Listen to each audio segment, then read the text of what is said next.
Call to order the Town of Naples Board of Appeals meeting for January 28, 2025. Wow. In attendance, we have Greg Shackness, Barry Friedman, Russ Lashua, John Thompson, Kathy Eddy, Kate Matthews, Kathy Tombrelli, and myself, Skip Meeker. Our first item on the agenda is a variance requested by Tarpon Towers. You lied. Jason told me to fix it. I'm blaming Jason.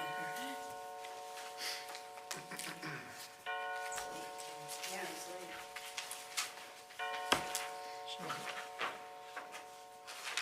All right, let's go. The town has received a letter from Jared C. Luss representing Tarpon, and they have requested that we table their hearing until the next scheduled Board of Appeals meeting on February 25th, 2025.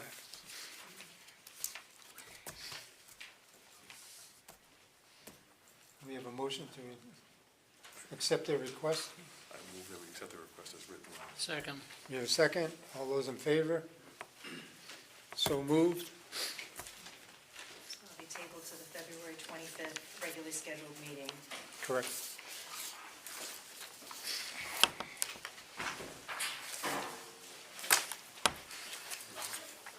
Okay, the next item of business.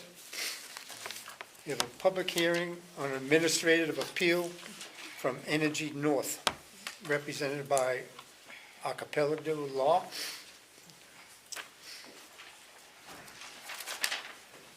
We have also received a letter from Russell Camp, who's the owner of a cottage at 29 Fairhaven Lane, Naples, Maine. The topic is management of stormwater and its relationship to the issue of the entrance exits for the proposed development of fueling stations and convenience store by C.M. Brown located on Roosevelt Trail, map lot R07/454. Mr. Camp says stormwater at the proposed development site flows to the rear of the site and courses down a gorge toward the Crooked River that is 500 feet away. First part of gorge is owned by Scott McConkey, and the rest of the gorge that flattens out at the base is owned by Russell Camp.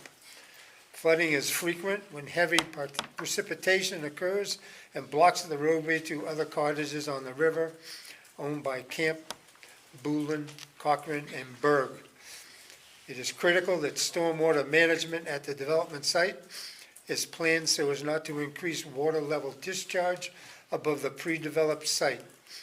Ideally, water management at the developed site should strive to reduce water flow below the discharge level before development.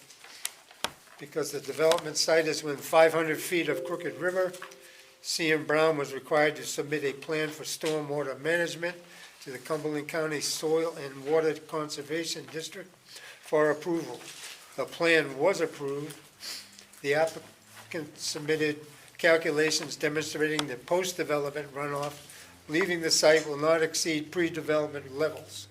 A critical element in water treatment resides in the grass under-drained soil filter pond located west of the development near the Sand Road frontage. It is very important this treatment area be preserved and even expanded to remove hazardous runoff and allow for filtration and leaching into the soil before the remaining water is discharged at the top of the gorge. 1.85 acres will be paved with impervious asphalt with catch basins to direct some of the water to the treatment pond. There is a lot of runoff to be handled, to be sure. Periodic testing of discharged water needs to be done to monitor the presence of contaminants. Any proposed changes in the entrance exit locations at the site must not compromise the proposed grass under-drained soil filter pond and the surrounding area that may have potential to absorb water runoff. Furthermore, the location of the treatment pond is designed to be as far as possible from the Crooked River for environmental safety reasons.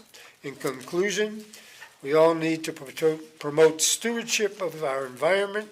What is the goal? A quality place to live for all to enjoy. It requires vigilance to preserve our land and water resources. I appreciate the work of people that are serving the town, including you members of the Board of Appeals. May God give you wisdom to make good decisions on the issues presented in this meeting. Russell Camp.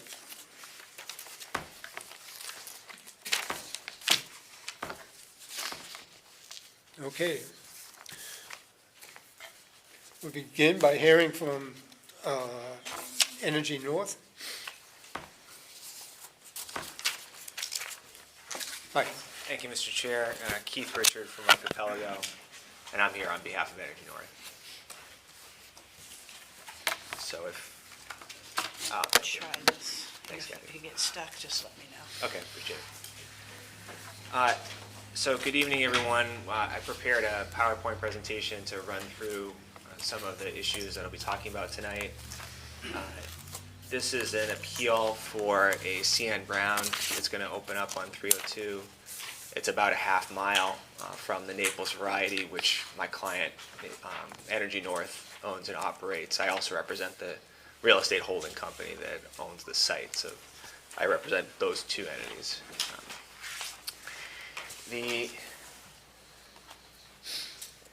Working? Oh, wait a minute.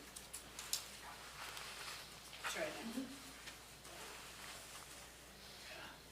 We had this issue earlier too when we tried it out. You might have to do it, so.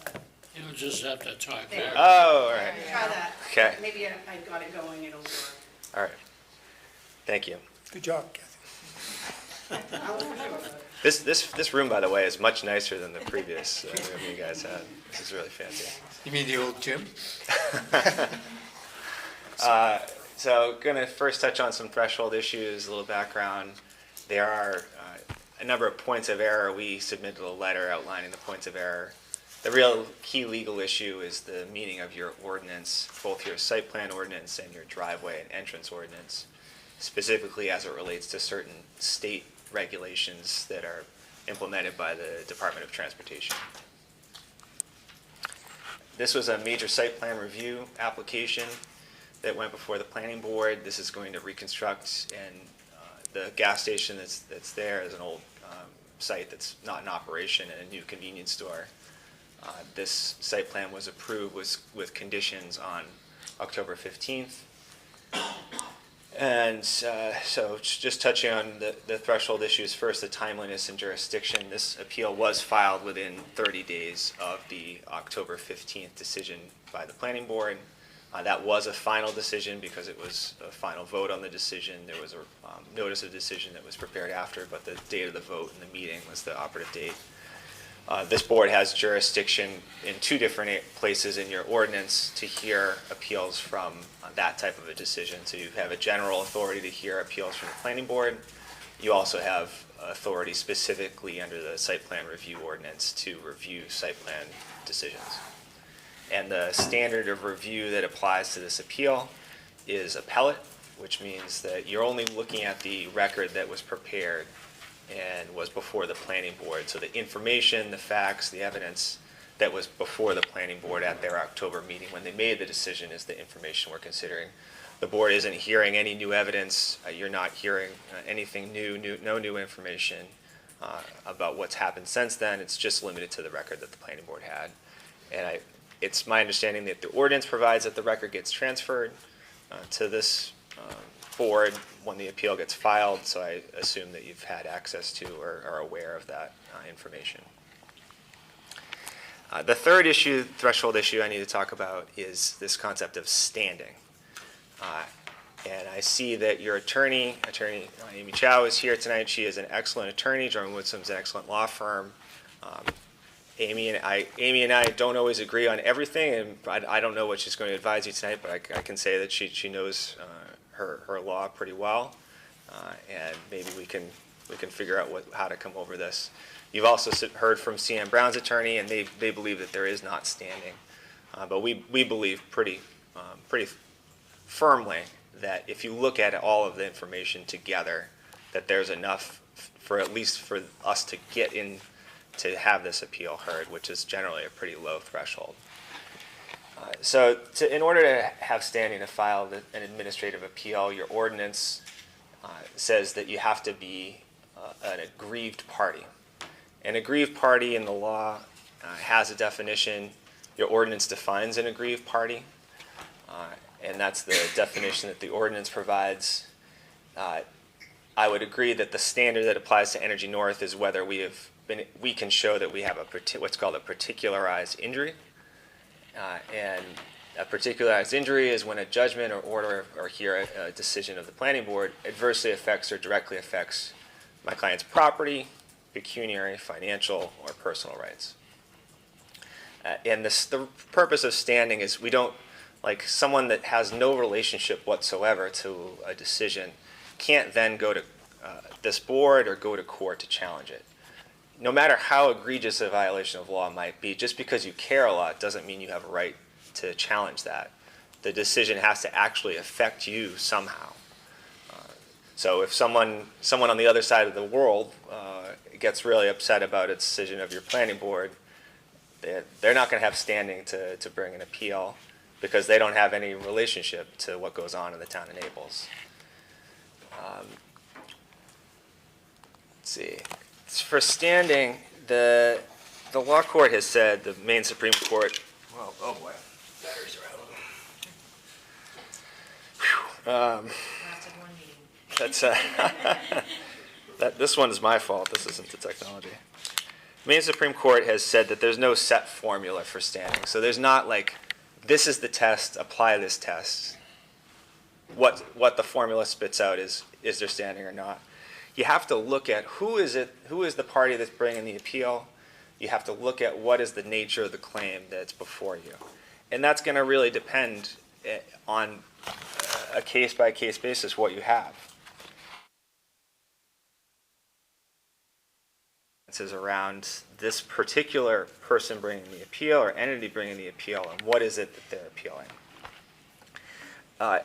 Maine Supreme Court has said that the threshold for an abutter, what we call an abutter to bring an appeal, that's minimal.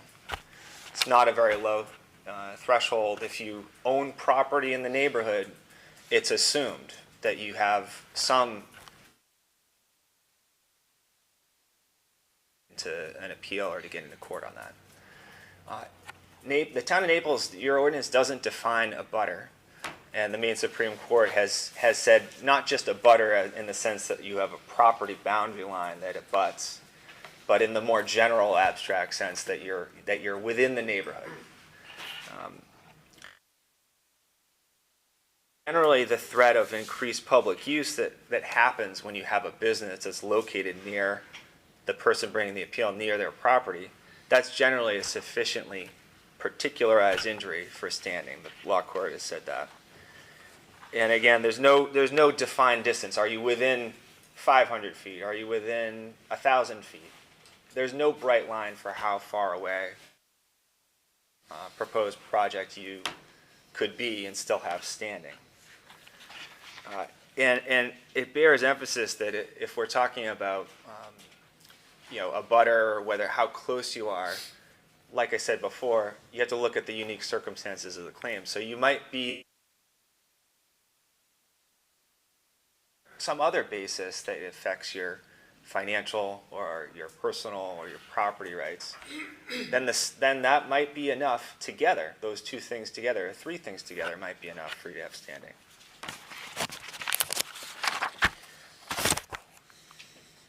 The Maine Supreme Court has also said that a business competitor that opens up nearby, that can be a basis, an independent basis for you to have standing.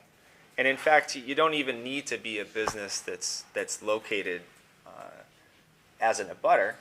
You can just be operating in the same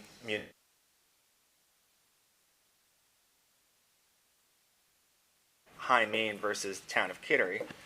That actually came out the day that I filed this appeal. The Maine Supreme Court said a business competitor may have standing if they were a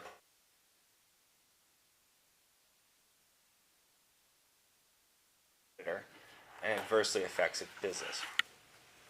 In the High Maine case, the court also cited this case from 1984, Bradbury Memorial Nursing Home versus Tall Pines Manor Associates. And that case was about a competing nursing home that was going to open up in Belfast. So that the competing nursing home wasn't even in the same neighborhood as the project or the other entity that was being challenged, their permitting being challenged. But that was still enough. The fact that there would be some detriment to the party trying to bring the appeal, it would be a competitor in the same business, that pecuniary effect would be enough for them to have standing.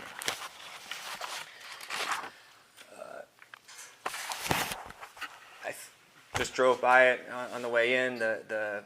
And actually, it's even closer than I was thinking it would be as you're driving on 302, where the proposed CM Brown is and where the Naples variety is. I think and board members, you can use what you know about your knowledge of the town and where things are. And that's information that you can rely upon in making a decision here tonight. So it's 0.6 miles, says 2 minutes. It felt like 1 minute when I was driving. We have standing, Energy North has standing on 3 grounds.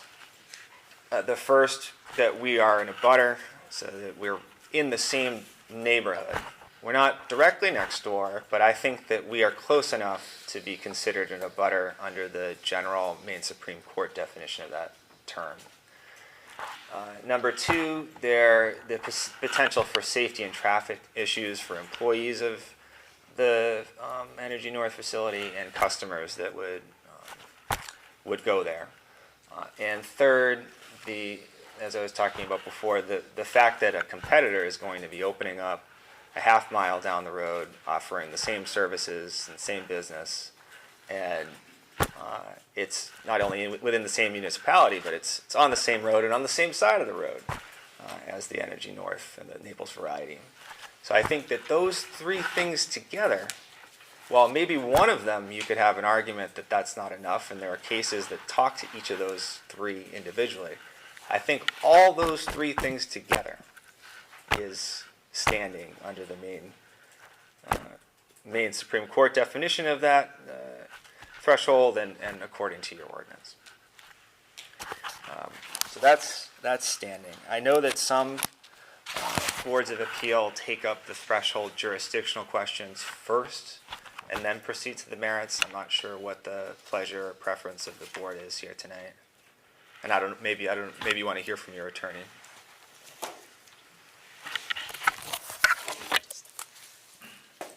Good evening, Amy Chow, town attorney for Town of Naples, from Drummond Woodsum.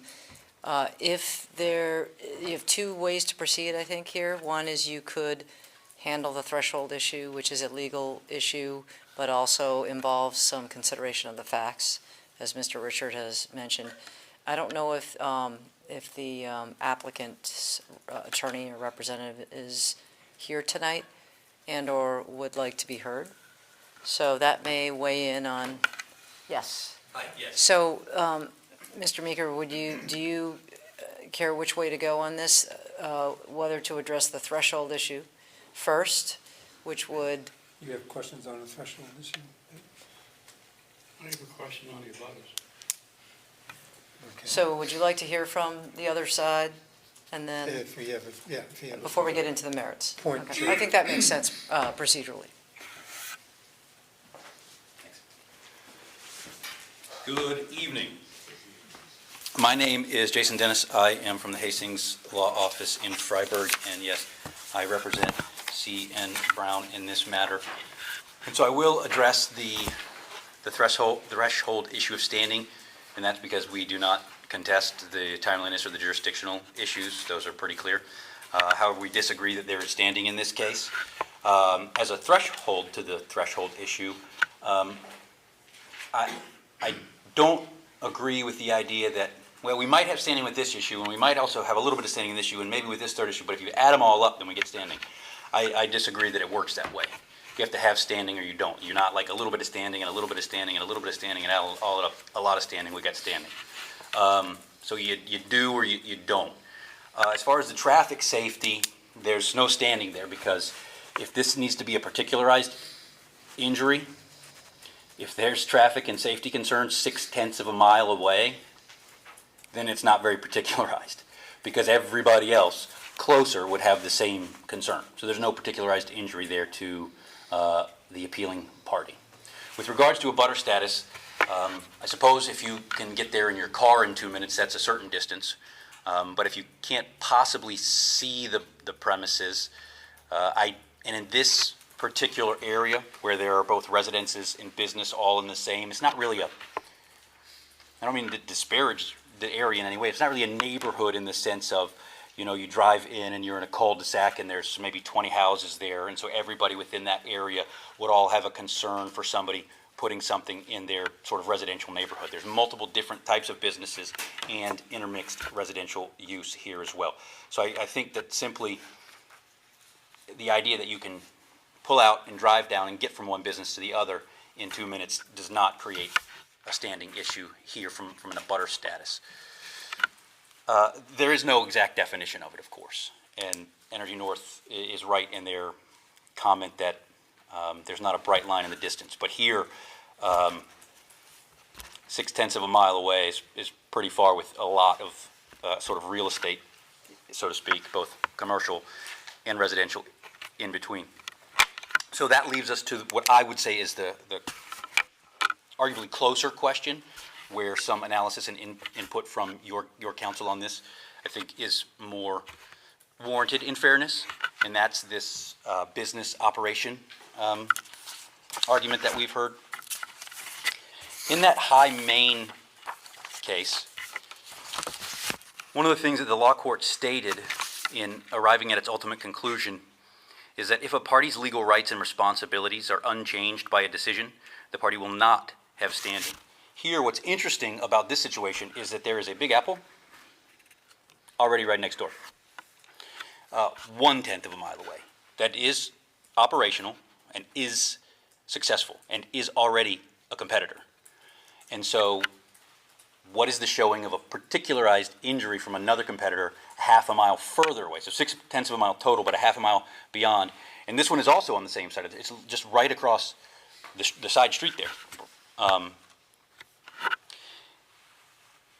So I don't think there's been a showing of particularized injury, because they cannot or have not presented anything to explain to this board why they're going to have a different level of competition to, in theory, harm their business, different than, again, the Big Apple that you could walk to in 2 minutes or less. Now, I do briefly want to talk about those cases in which standing was found for business reasons. In the marijuana business case, there was a single license that was going to be allowed in this particular zone, and the appealing party was deprived of the ability to operate altogether because it did not get the single license that was going to be awarded. Particularized injury, yes, because they could not possibly do what they wanted to do business-wise. Here, that is simply not the case. In the Upstream Watch case, in that case, there were some members of Upstream Watch that were actual abutters. And the case law is that if you got a member of your organization that is an actual abutter, you can kind of, in that case, sort of piggyback on it. So that's a different scenario as well.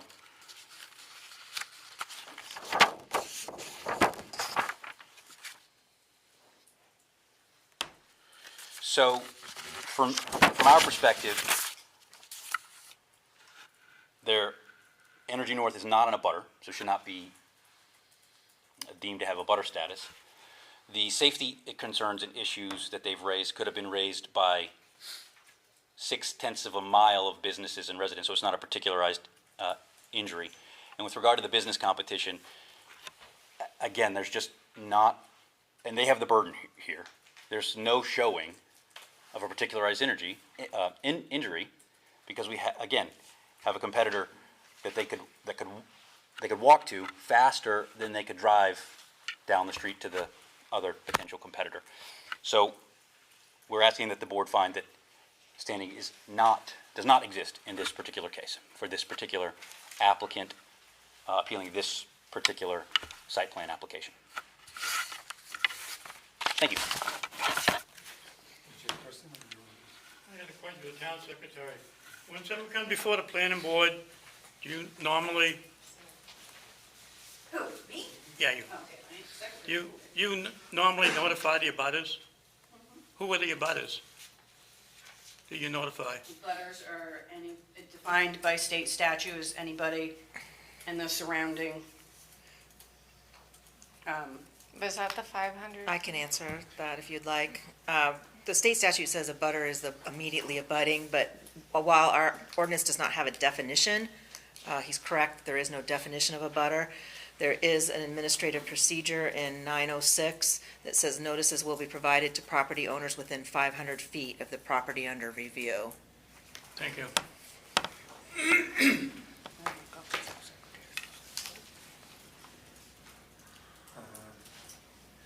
Any more discussion on that?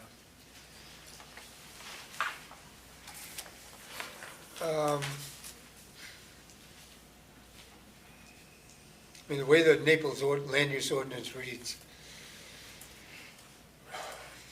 is it an ordinance pretty much kind of vague, and it's pretty wide-reaching, especially the aggrieved party. There's no real definition of an abutting landowner or aggrieved party. So, it's a question of whether we think they've met the threshold of an aggrieved party, I would say. You looking for a motion or? Or a discussion. Anybody have anything to say? You know, as far as an impact on their business, I don't think it's our job to pick and choose winners and losers. I think it's a free market society, and they should, you know, their ability to thrive or not. It's not our decision. So, I don't see from a competitive standpoint. Okay.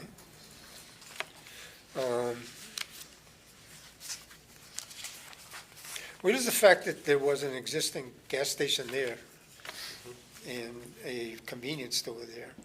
If they did their due diligence coming into town, that would be picked up by somebody and continued on, as well as a competitor right around the corner. I fail to see where you can claim that you can have a hardship because of competition. When does competition become a hardship? Can you have an opinion on that? Yes, please.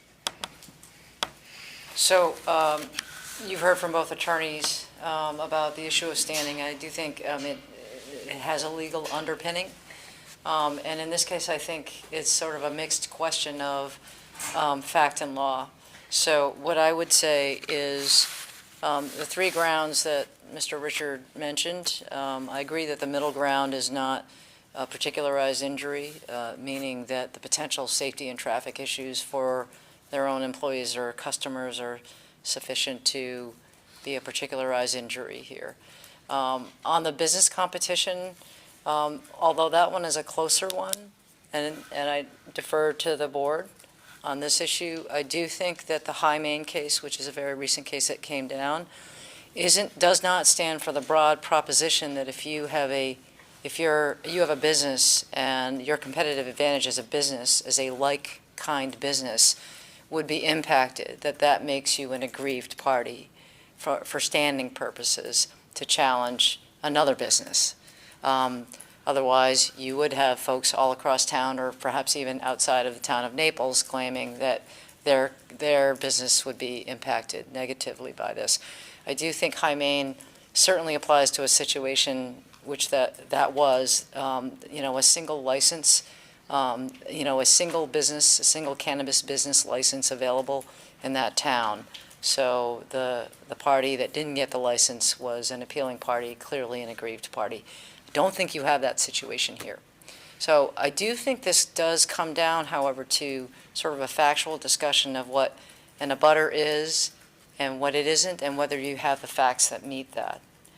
Maybe a little bit combined with particularized injury, but on the one hand, it's correct, the definition of a butter, there is no definition in the ordinance. However, there is an administrative rule that provides notice to anyone living within 500 feet of the application. That doesn't say that that equals an abutter. However, that is one measure of someone who arguably would be considered an aggrieved party. And the abutter definition generally isn't limited only to those who actually abut the lot, right? So in the absence of a definition, the law court has said that in close proximity is a standard to look at. Also, within the neighborhood is another standard. And so, within 500 feet, this is within, I did the math, I'm not good at math, but it's like 3,100, 3,200 feet if it's 0.6 miles away instead of 500 feet. That may or may not be relevant to you. In the neighborhood, that is fact-specific. You know your community. We're on 302. Is there a neighborhood around 302? Is this a neighborhood? Is this susceptible to that kind of analysis? If you are wanting to discuss that, I would, that might be something to think about.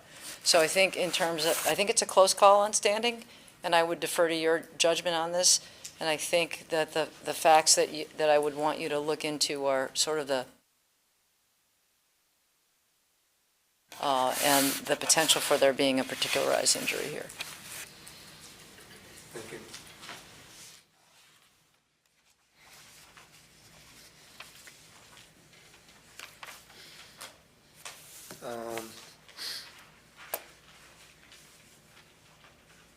I guess we should decide whether or not they have an issue of standing at this point.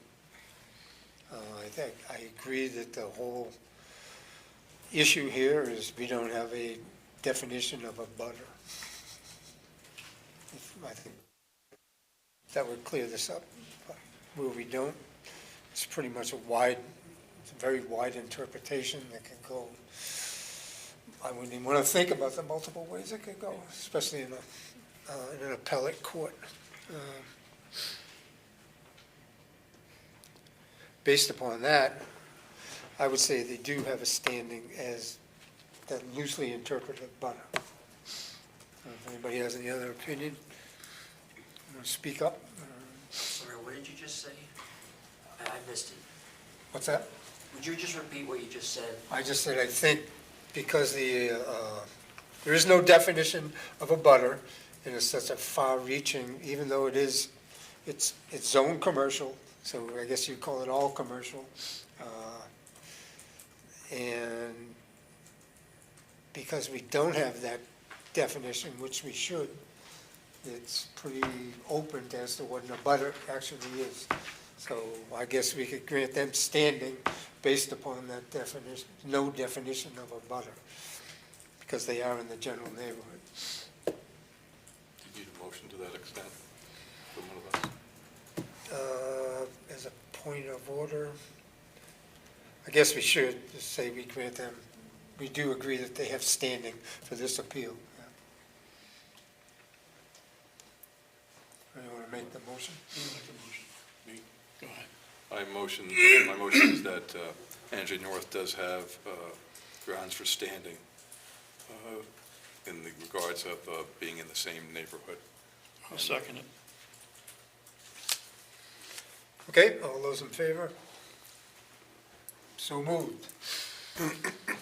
Okay. Yes.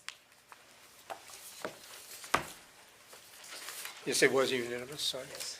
Okay, Could you guys speak up just a little bit, because it's really hard, I think, for some of us to hear. all right. Okay, the door is open, so you want to continue with your presentation?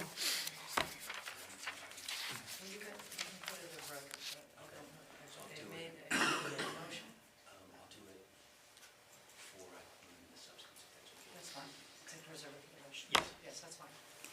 Sorry. Legal chatter. Lawyers. Lawyers. Can you get away from it?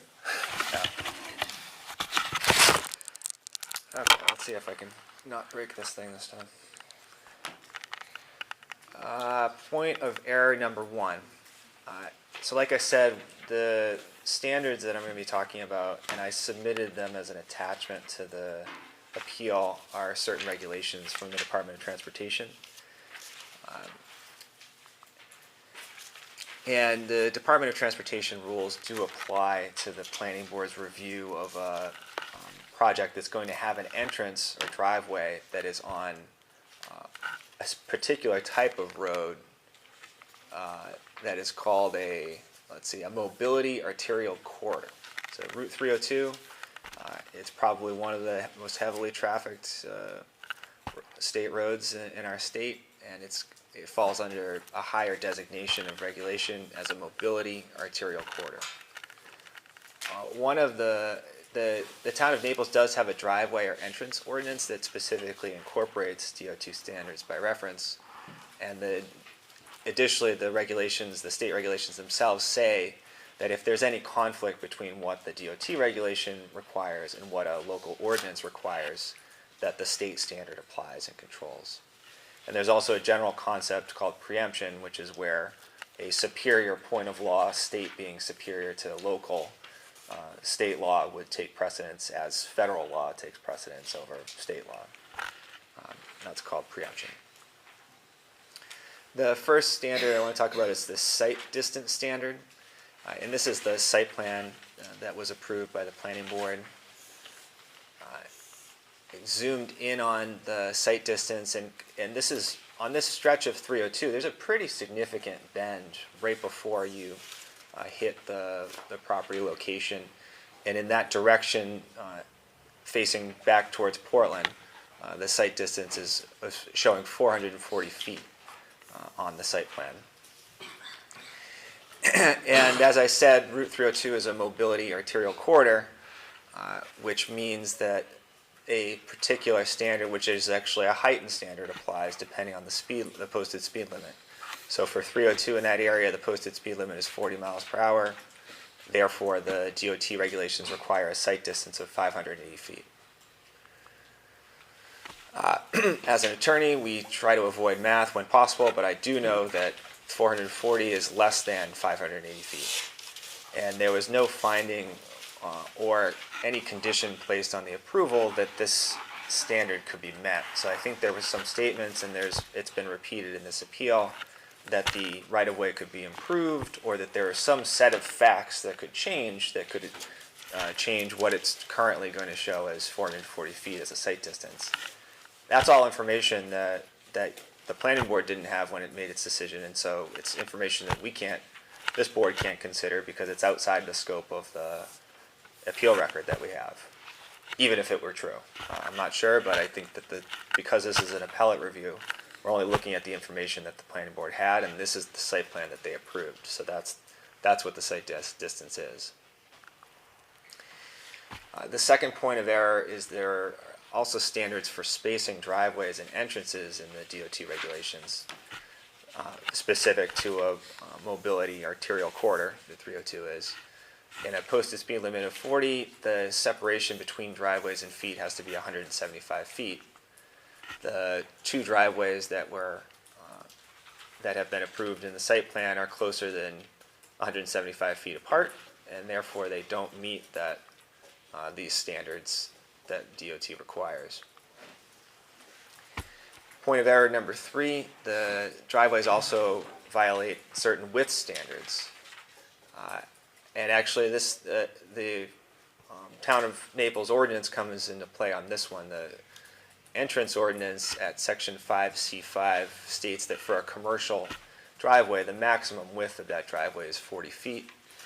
And this site plan is showing 42 feet at the narrowest portion of the driveway and a much greater width out closer to 302. So that exceeds the regulation in your ordinance. And also, I think that one is just your ordinance standard. This one is a point of error number 4 is a DOT standard again. So there's a standard that limits the entrances. If you have more than one entrance, you have two entrances for a single lot, they have to be one way.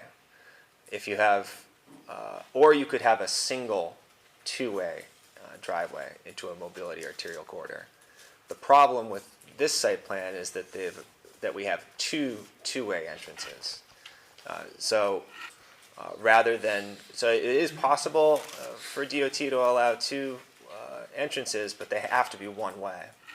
And I actually think that issue was flagged in the planner's memo, and for some reason it just wasn't considered by the board, or it became overlooked.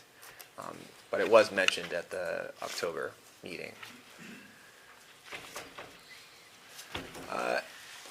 This is a little bit more in-depth than those other standards we just ran through. Number 5 is DOT standards that concern when you have two possible access points to a parcel, whether the access is going to be from the mobility arterial corridor or from the other public way. In this site plan, there was a Sand Road is directly adjacent, or just is this lot fronts on both Sand Road, which is a public way, and on 302. And there was an issue in discussion at the planning board about whether and why they weren't going to place the access over Sand Road, and the board granted a waiver to that effect. But the critical and controlling point of law is the DOT standard, which it requires that where you have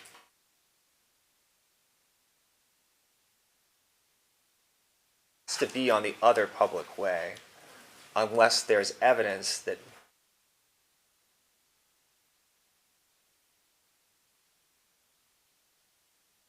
and a finding that putting the access over Sand Road is going to affect traffic on 302, then the access has to be placed on Sand Road. I want to take a step back and go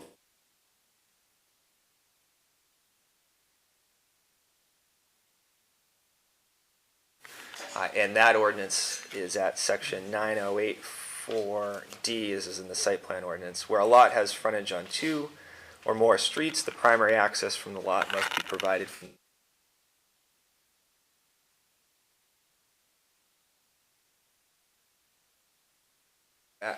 in the planner's memo from August, there was a statement that the applicant should demonstrate that there's less potential for traffic congestion on Sand Road. And what the waiver that was granted actually said is that was 4 different grounds that they were basing the waiver on and not requiring the entrance over Sand Road. First was the configuration of Sand Road 302. Second was the predominantly residential nature of Sand Road. Third was input from residents on Sand Road, that it's already being utilized as a cut-through. And fourth, in addition, it appears that the best location for adjacent to Sand Road. And so those 4 findings, including referencing the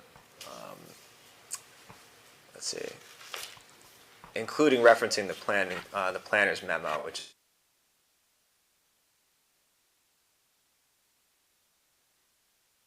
is that the standard that's going to apply is the DOT standard, and that unlike the ordinance standard that is looking just at the potential for traffic congestion, the DOT standard is really requiring the access be over the other public road and not the mobility arterial corridor. Only if there's a problem with frontage that's going to create a traffic problem that is going to affect 302. So I don't think there was any evidence to that effect. There were no findings that placing the access over Sand Road would somehow interfere with traffic on 302. And I think actually what the finding was and what the evidence residents of Sand Road, some of whom I think attended the site walk that occurred before the planning board's vote. And so that was the basis for granting the waiver on that ground, which unfortunately doesn't standard that controls.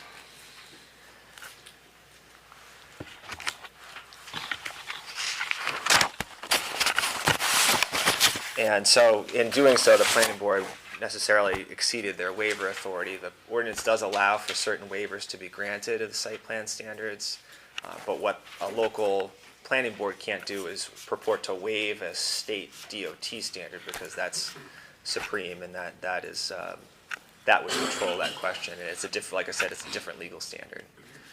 Also, we maintain that even if we just looked at the ordinance standard, that the findings that were made didn't support the waiver that was given.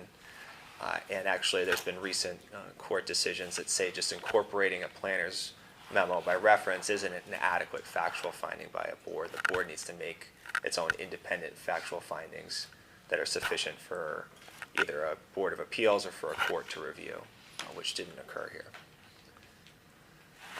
Point of area number 6, parking would be inadequate. The gist of this argument was that the board considered, there were 9 parking spaces approved. The board considered parking that would be available at the fill-up pumps to be part of their finding that the parking would be adequate. And we maintain that including the filling station parking is not a adequate basis, is not a proper basis to say that that's parking, because those are generally the pumps need to be available for customers that are pumping their gas and aren't available for parking for customers for the store. Point of error number 7, the site plan doesn't depict traffic patterns, so this is also in the site plan ordinance. The site plan ordinance requires that the site plan clearly show traffic patterns with directional arrows, crosswalks, and other ground markings. In this particular instance, I'm not going to be able to point, the location of the filling stations and the pumps is pretty far from where the retail store is going to be located. So that does present a safety issue in the sense that there's not a defined place for how traffic is going to be going in and out and how pedestrians are going to be moving from the pumps to access the store, if in fact they do so while pumping gas. And as a general comment, and I think you'll hear more from CM Brown on this point, but I want to just address it before you hear from them. The planning board has independent authority, and they're required to review the standards that apply. You can't delegate the possibility that a state approval necessarily means that something was considered, that something must be okay. The board has to make its own decisions, and I would urge the board not to accept any assumptions or any speculation about what DOT might do with their permitting. My understanding is that currently they don't have their permitting locked up from DOT, so it's not really relevant anyway. But to the extent that you hear an argument that the state is going to catch these issues and that that's going to be adequate, I would disagree with that. There are some DOT standards that are subject to waivers, but not all of them, and not all of them that we've brought forward tonight. And in any event, as the planning board did with the waiver that was granted on Sand Road, you need to make factual findings and give a basis for why a waiver is being granted that meets the standard. So again, I mentioned before, the board's only reviewing the site plan decision and the evidence before that was before the planning board. We shouldn't be considering any possible future events or things that might happen. Just we're only looking at the decision that's on appeal. And I would maintain that conditioning the site plan approval on their obtaining their DOT and other state permits, I don't think that's legally adequate for the board to have done its job over the standards that applied and were within its jurisdiction. Because I think to the extent there's any error in the DOT decision, this is not the forum to do that, and I think the planning board had to apply those standards independently of what DOT would do. So that's what I have. I would be happy to answer any questions at this point or defer until we have an opportunity for rebuttal. Defer to her. Is that, I'd like to defer. okay? Anybody else have any questions? No? Okay, Not yet. Okay, thank you. hear from CM Brown. Thank you.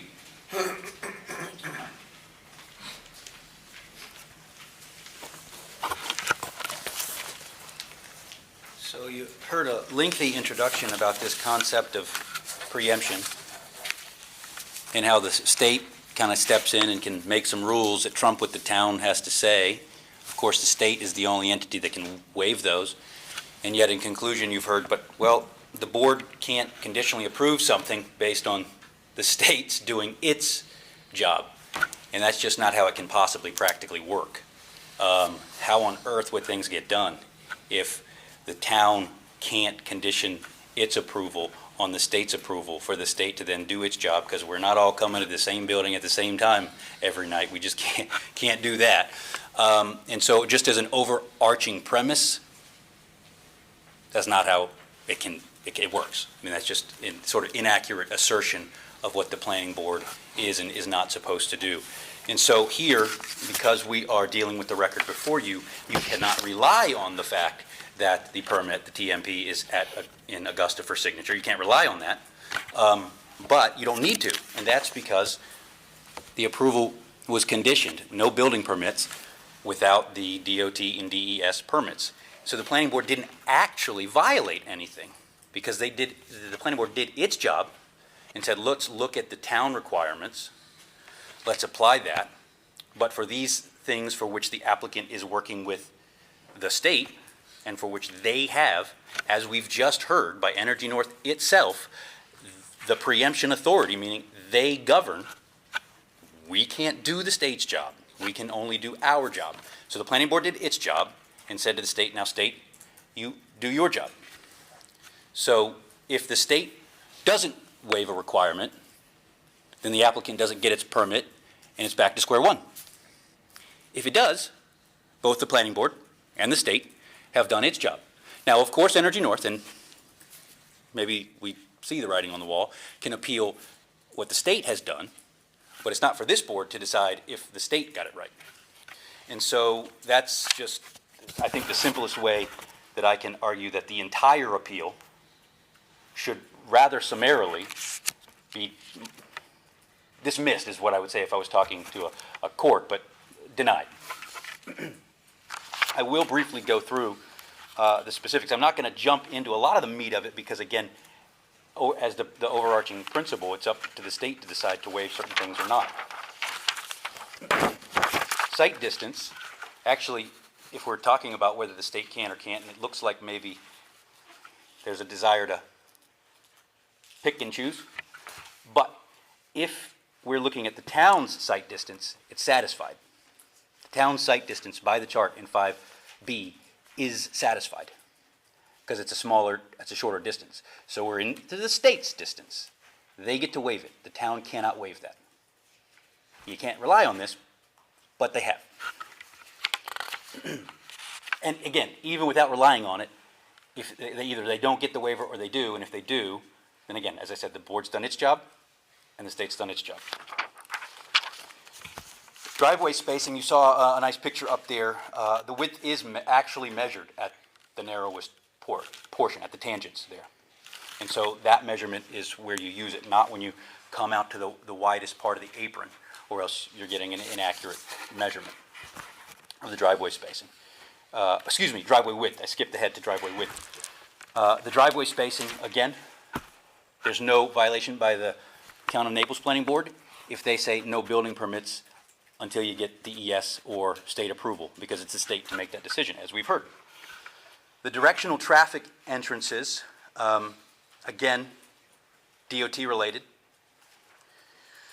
The access for the 9084C argument with the debate between 302 and Sand Road, obviously DOT is involved in that as well. But with regards to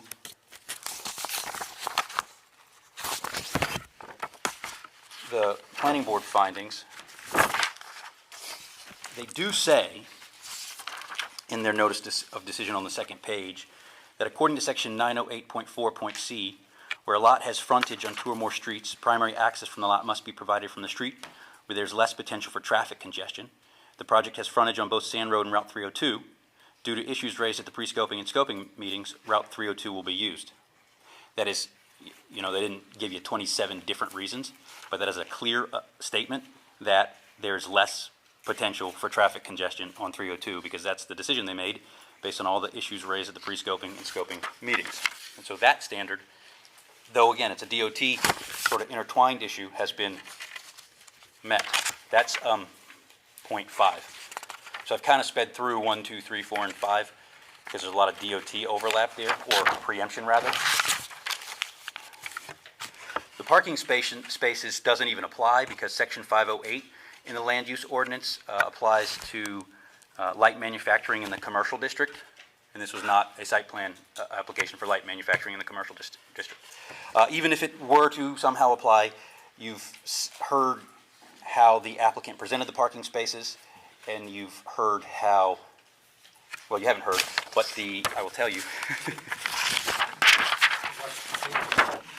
The finding was 9 parking spaces are provided in front of the store with 12 fueling positions, including in the parking calculation.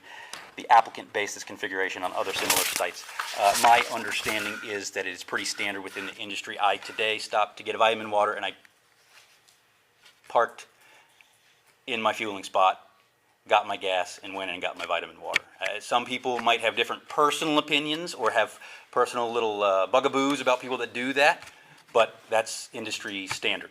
And whether it's I did it right or I'm guilty of something, I did it just this very night. Internal traffic patterns is an interesting one, because I imagine if we did in fact go to that other Big Apple that exists 1/10 of a mile away from Energy North's building, and then cross the street to the Energy North building, we'd see less than what has been provided for the application that has been approved by the planning board, that's been approved by the planning board, conditionally, of course, on those DOT permits and the whole preemption thing we've talked about. And so that, there are entrance arrows, and obviously the fueling stations in and of themselves are physical demarcations of where people can and can't go. And so the bottom line is that the planning board reviewed that issue, analyzed that issue, and determined that what was there was adequate for the safety and really the lack of conflicts. And conflict is one of those terms sometimes, I am not an engineer and I try not to play one too often, but the traffic conflict is a concept of when there may be issues based on traffic coming and going in different ways at different times. And so the overall lack of traffic conflict vis-a-vis what markings are there is ultimately what supports the planning board's decision in this case. And so that's all 7, and I know that was relatively quick, and I know a part of that is because of the original assertion I made that the DOT either will or won't grant the waivers that it, as we've heard, has to be in charge of. So I'm happy to answer any questions if there are any. Any questions? Mine was on the width, again. So, on C.N. Brown's document here, and they have the great big red distance, and that's where the curves flare out and meet 302. And they have 42 on the inside here as being, and that was your contention, is that we're not measuring that distance for the driveway width for the Naples ordinance, correct? We should be looking at the That where narrower you're one. pointing to right there where it's the 42 is where you should be Yeah, this is looking. 302 down here. Yeah, So this is, you're coming from the C.N. Brown proposed location, you're coming out, and the curbs flare out because it's two-way traffic. This distance is obviously pretty large, but for our ordinance, maybe I need to know, what do we look at My understanding is we're looking at what the yellow is, where the yellow is? and there's a specific reference, however, in our ordinance, in the driveway entrance ordinance, that they referenced that commercial or industrial driveway maximum of 40 feet. Right, and this is 42. Correct. And you're at the planning board, right? Yes. So my question to you is, when you made that conditional approval based on NDOT, you gave some waivers, I can't remember what the other one waiver was, but is there a waiver included here also for 42 feet as opposed to 40 feet? Excuse me, yeah, Doug Bogdan, Chairman of the Planning Board. I think that was one of the entrance permit is one of the things that we put into the DOT's hands, is what we're talking about. So I don't think that we actually approved that. But ours is more restrictive than Yep. DOT's, right? Yep. So the gentleman from Energy North is saying that's our decision, not the Department of Transportation, correct? Yeah, but I think the entry permit onto Yep. 302 was what we let the DOT Do we, decide that. but do we still need to provide a waiver to go beyond 40 feet? I don't know that answer. Our ordinance says 42 feet. I know. Yeah. So their plan is 42 feet. Our ordinance says 40 feet. So is there a waiver required from the planning board for that? It is a standard that is in our ordinance. Procedurally, a waiver would have certainly been the right direction. And so the only condition from the planning board was on the Maine Department of Transportation's approval of all these other things, Yes, and it did not include a waiver for the 40 to 42 foot. there was a condition of the MDOT, receiving the MDOT permit. That was the conditional approval. The waiver that was granted was for only the sand road provision. Okay. So not the driveway width. Right, Correct. okay. Okay. Thank you. Thank you, Joe. So I think I agree with, based on what I've seen in the records and the minutes, there was not an express waiver going through the waiver process for that 40 feet versus the 42 feet. And so that's a question for you all. Obviously, you've heard a lot from both sides about what the state does and doesn't do, and what the planning board in the town of Naples should and shouldn't do and does and doesn't do. From C.M. Brown's perspective, there was a lot of involvement with the state in this case because it's along 302. And so it's a group project, really, is the reality between the state and the town and C.M. Brown to get this right. And so that's the one where you could, I guess, haggle and debate before you take a vote on anything. The reality is,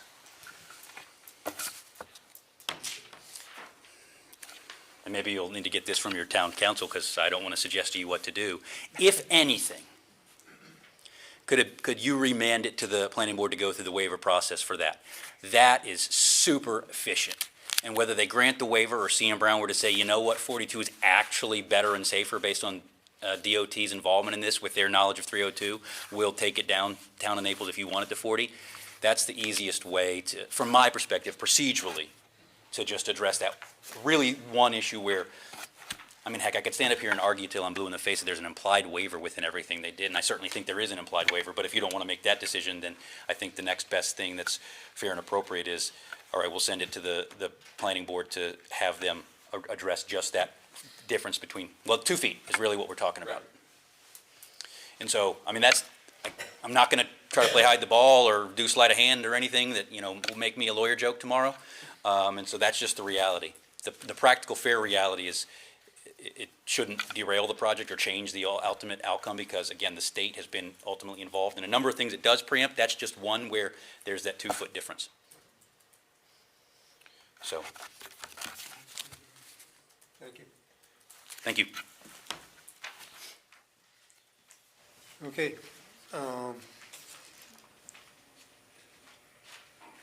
I think we're all in agreement that that is the one issue that we have an issue with, so to speak. It is for me. Yes. And you took some of the words out of my mouth. I was going to make a motion that we remand this back to the planning board so that there is an official waiver going from 40 to 42 feet for the entrance. That was the area that I think is the most problematic to me. Okay. Is there any other discussion on the other, I guess, 6 points that were presented? Or do we need to? No. I think that alone is sufficient to, as you say, reverse it and remand it back to the planning board to deal with that issue. If I may, You might want to consult with attorneys. I think that you're interchanging terms that aren't interchangeable, if I'm correct, between repeal and remand. If you want to revise my motion. Did you make a motion? Before instructing me how to revise my motion. Sure. So, Was that a motion? There's a motion, he made a motion, yes. It hasn't been seconded and it hasn't been voted on, but we can have discussion on the motion. Now we can have discussions and she can provide some input. so I understand that the issue is on driveway width. Yes, Your so ordinance, your driveway ordinance says Right. 40 feet, and the plan says 42. Correct, So that's a violation of your ordinance irrespective of whatever DOT rules say, correct, and irrespective of whatever waivers might apply or not apply correct. at the DOT. We're now looking at the planning board's authority to issue a waiver, right? I don't agree that there was an implied waiver here. So one way to look at this is the planning board just got it wrong. They applied the wrong standard, or they applied an approval on driveway width that violated your driveway ordinance standard. They said 42, the standard is 40. If that's your belief, then I think the appropriate motion would be a reversal on that basis, on that ground. I haven't heard you talk about any other grounds. Reversal. Okay, so if you, the planning board does have the authority under 905 of the land use ordinance to issue waivers. And so the question is whether you have the authority to insist that they consider a waiver, or whether you just issue a reversal because you have a straight-up violation of your ordinance. So if it's a straight-up violation of your ordinance, the motion should be a reversal, and then the applicant can do what it wants with that reversal. If it's a question of whether you want to suggest to the Board of Appeals that they consider a waiver, again, I don't know that there's anything in the record that suggested that they intended to do that. You mean suggest to the planning board, not the Board of Appeals, right? Right. Thank you. So there's nothing in the record from which the board, that I've heard, that the board, the planning board intended to issue a waiver. And you've heard from the planning board chair. So, in that circumstance, I think a reversal would be a cleaner motion. If, and in that instance, the applicant can come back and seek a waiver with the same application if they wish to.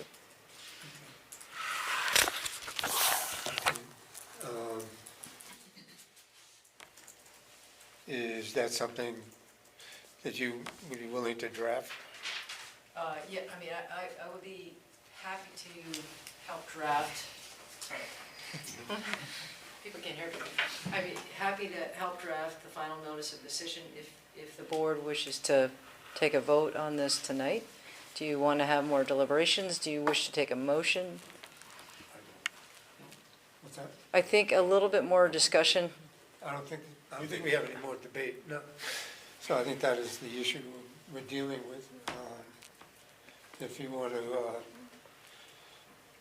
draft the language for the reversal, then we can,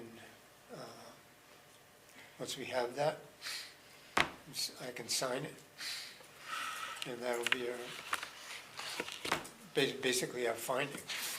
Yeah, I would ask that, the board can authorize you to sign the final notice of decision. That's probably a past practice. Yes. So I think that the board can authorize you to do that. Just a matter of clarification. Yep, okay. So that the notice of decision. Is the board okay with that?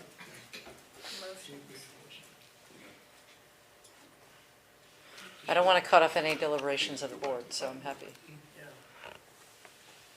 So they're talking about, they want to bring it back to the planning board. What's that? Or the reversal, whichever way we're getting. Right, Oh, yeah. going back. Yeah, yeah. Yeah. Yep. Okay. And you're okay with me signing I have a motion. for the board? Who's motioning it, seconding it? We need a motion, guys. Okay. Yes. So I make a motion that there is a reversal and that on the grounds of the driveway width and traffic flow, for them to make the decision on the width of the driveway. I'll second. Second. Is that good? Yes, and that you would authorize the chair to sign a final notice of decision issued within 7 days. And I authorize the chair to sign, sign the final decision. I amended my. Okay. All right, we have a motion and it's seconded. Yep. All those in favor? So moved. Okay. Point of order. There's Sure. 2 points I wanted to make, related to the standing, just in case, obviously, you get 2 parties that might have an interest in any variety of appeals. So I just want to get it on the record with regards to the neighborhood, that the 500 feet is .095 miles, as opposed to the 0.6 this is away. And then also, it may be too late for you guys to entertain this now, but I would be interested in a finding of fact as to the parameters of the neighborhood in which Energy North's property and the site at issue sort of coexist together for the purposes of an appeal, if one happens, depending on how things go back at the planning board. So those are the 2 sort of points that I wanted to make before we close. Thank you. Are you asking the board to make findings now at this juncture? If they could, well, yes, because I don't want it to show up in a written decision, but if it's in a written decision, I personally would be okay with that. So I'll leave that to you, but I do want to have a finding on that Yeah. issue. So just as a procedural matter, you made a motion to find that the appellant had standing. Correct. And I believe that the basis for that was that this was in the neighborhood, right? It was in the neighborhood analysis.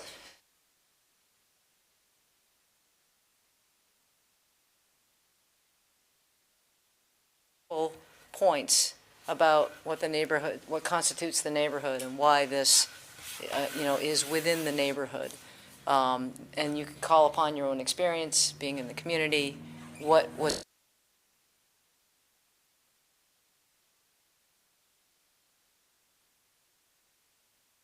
big or detailed, and we'll generally defer to those as long as they are, based in the community. So you could decide to I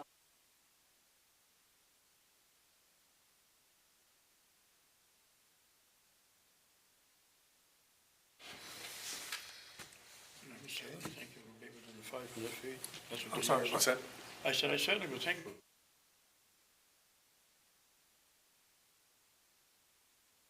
Right. You always look at the abutters, and they go out as far as 500 feet, and this is how far away? I just don't see that as being part of that neighborhood. I don't really see how we can set a particular size, have you, or distance, or anything.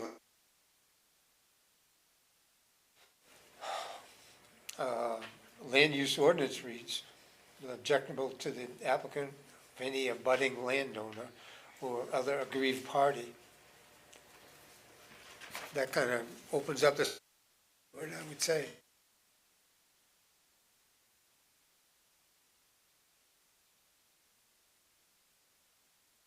Again, we should have, then how is that defined? I think you've made that point about the definitional aspects of the ordinance and there being some vagueness about that. You made a decision that the appellant had standing. Right. And so if you've done that, you've made some I think that part of decision the in your term minds. is in the commercial district, and in the commercial district. is Those types wide of open, findings yeah. are, I think, what I don't agree with it, but being I asked. think it's wide open. Right, exactly. The commercial district of 302. Within Naples. I'm not trying to make your own findings. No, that's fine. Good job. No, that's kind of where I stood on it as well. Okay. I mean, it's not like it's a huge urban area.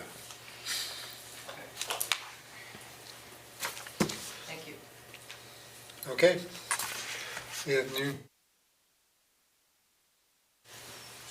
we have a motion to adjourn? It's your turn. Just one Motion thing, to just adjourn. want to note that we are going to meet on February 25th, and so we need to 25th. schedule that as our next meeting. Yes. Yes, yeah, the tabled motion from the South Point. You made a motion to adjourn. Okay, do we have a second? I'll second. Second? All those in favor? So moved, we are adjourned. Thank you all.